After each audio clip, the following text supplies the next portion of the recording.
ಧಿಕ್ಕಾರ. ನ್ಯಾಯಾಧೀಶ ಗಾಯತ್ರಿ ದೇವಿ ಅವರಿಗೆ ಧಿಕ್ಕಾರ ಧಿಕ್ಕಾರ. ವಜಾಗೊಳಿಸಿ ವಜಾಗೊಳಿಸಿ ವಜಾಗೊಳಿಸಿ ವಜಾಗೊಳಿಸಿ. ಏತಕ್ಕಾಗಿ ಹೋರಾಟ? ನ್ಯಾಯಕ್ಕಾಗಿ ಹೋರಾಟ. ಮಾಲೂರು ನ್ಯಾಯಾಧೀಶ ಗಾಯತ್ರಿ ಅವ್ರಿಗೆ, ಮಾಲೂರು ನ್ಯಾಯಾಧೀಶ ಗಾಯತ್ರಿ ಅವ್ರಿಗೆ, ಭ್ರಷ್ಟ ಪೊಲೀಸ್ ಅಧಿಕಾರಿ ರಾಮಪ್ಪ ಅವ್ರಿಗೆ ವಿನಯನಪ್ಪ ಅವರು. ಸರ್, ಇವತ್ತು ಬೆಂಗಳೂರು ಸ್ವಾತಂತ್ರ್ಯ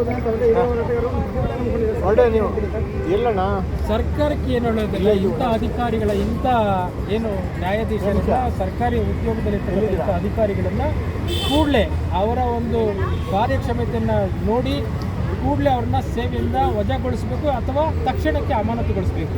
ಯಾಕಂದರೆ ಒಬ್ಬ ಸಾಮಾನ್ಯ ವ್ಯಕ್ತಿಗಳ ಜೊತೆ ನಡವಳಿಕೆ ಯಾವ ರೀತಿ ಇರಬೇಕು ಅನ್ನೋದು ಈ ಒಂದು ನ್ಯಾಯಾಂಗದ ನ್ಯಾಯಾಧೀಶರಿಗೆ ಗೊತ್ತಿಲ್ಲ ಅಂದರೆ ನಿಜಕ್ಕೂ ಇದು ಅಕ್ಷಮ್ಯ ಅಪರಾಧ ಆಕೆ ಮಾಡಿರ್ತಕ್ಕಂಥದ್ದು. ಈಗ ಕ್ಷಮಿಸುವಂತಹ ಗುಣ ಇರಬೇಕು. ತಾಯಿ ಹೃದಯದ ಆಕೆ ತಾಯಿ ಹೃದಯವನ್ನು ಇಟ್ಟಿದ್ದರೆ ಈ ಹುಡುಗನಿಗೆ ಒಂದು ಕ್ಷಮಾಪಣೆಯನ್ನು ಕೊಟ್ಟು ಮುಂದಿನ ದಿನದಲ್ಲಿ ಹಿಂಗೆ ಮಾಡಬೇಡಪ್ಪ ಅಂತ ಹೇಳ್ಬಿಟ್ಟಾದರೂ ಹೋಗ್ಬೋದಾಯಿತು. ಇಲ್ಲ ಸಲ್ಲದ ಆರೋಪಗಳನ್ನು ಈತನ ಮೇಲೆ ಮಾಡಿ ಈತನ ಮೇಲೆ ಹಲ್ಲೆ ನಡೆಸಿ ಪೊಲೀಸರನ್ನು ಕರೆಸಿ ಈತನ ಮೇಲೆ ಹಲ್ಲೆ ಮಾಡಿಸಿರ್ತಕ್ಕಂಥದ್ದು ಇಡೀ ರಾಜ್ಯ ಇಡೀ ದೇಶ ನೋಡಿದ್ದೇವೆ. ಯಾಕಂದರೆ ಒಬ್ಬ ಸಾಮಾನ್ಯ ಹೋರಾಟಗಾರ, ನಮ್ಮ ಜೊತೆಲಿರ್ತಕ್ಕಂಥ ಹೋರಾಟಗಾರ ಮೊನ್ನೆ ಯಾವುದೋ ಒಂದು ಬದಿ ವ್ಯಾಪಾರಿಗಳನ್ನು ತೆರವುಗೊಳಿಸುವಂಥ ಸಂದರ್ಭದಲ್ಲಿ ಆತ ತನ್ನ ಎಲ್ಲೇ ಮೀರಿ ನಡೆದುಕೊಂಡಂತಹ ರೀತಿ ಇವತ್ತು ವಿಡಿಯೋ ಚಿತ್ರೀಕರಣದ ಮುಖಾಂತರ ನಾವೆಲ್ಲ ನೋಡಿದ್ದೀವಿ. ಒಬ್ಬ ಹೋರಾಟಗಾರನಿಗೆ ಏನಾದರೂ ತೊಂದರೆ ಆಗಿದ್ದರೆ ನಾವೆಲ್ಲ ಬೀದಿಗಿಳಿತಾ ಇದ್ದೀವಿ. ಯಾಕೆಂದರೆ ಇವತ್ತು ಹೋರಾಟಗಾರ ಆತ ಏನು ಮಾಡಿದಾನೆ ಅಂದರೆ ನಮಗೆ ಸಾಕ್ಷಿ ಸಮೇತ ಸಿಕ್ಕಿದಾಗ ನಾವೆಲ್ಲ ಸುಮ್ಮನೆ ಆದ್ವಿ. ಅದೇ ರೀತಿ ಇವತ್ತು ಇಡೀ ರಾಜ್ಯದ ಜನತೆ ನ್ಯಾಯಾಧೀಶ ಮಾಡಿರ್ತಕ್ಕಂತಹ ಹೀನ ಕೃತ್ಯ ಎಲ್ಲರೂ ಗಮನಿಸಿದ್ದಾರೆ. ಆದರೆ ಇವತ್ತು ಮಾಲೂರು ವಕೀಲರ ಸಂಘ ಇವತ್ತು ನ್ಯಾಯಾಧೀಶ ಪರ ನಿಂತಿದೆ ಅಂದರೆ ನಿಜಕ್ಕೂ ಇದು ತಲೆ ತಗ್ಗಿಸುವಂತಹ ವಿಷಯ. ಯಾಕಂದರೆ ಇಡೀ ವಕೀಲರ ಸಮೂಹ ತಲೆ ತಗ್ಗಿಸುವಂತಹ ವಿಷಯ.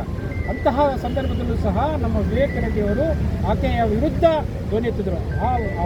ಅವ್ರ ಧ್ವನಿ ಎತ್ತಿದ ವಿವೇಕ ರೆಡ್ಡಿಯವರ ವಿರುದ್ಧ ಸಹ ವಕೀಲರು ಬಿದ್ದಿರುವಂಥದ್ದು ನಾವು ಗಮನಿಸಿದ್ದೀವಿ.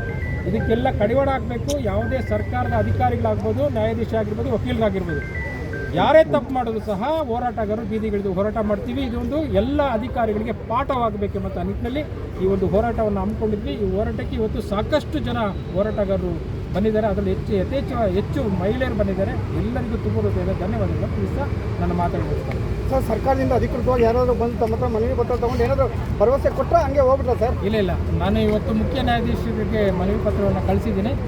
ಯಾಕೆಂದರೆ ನಾವೇ ನೇರವಾಗಿ ಹೋಗ್ಲಿಕ್ಕೆ ಆಗ್ತಾಯಿಲ್ಲ.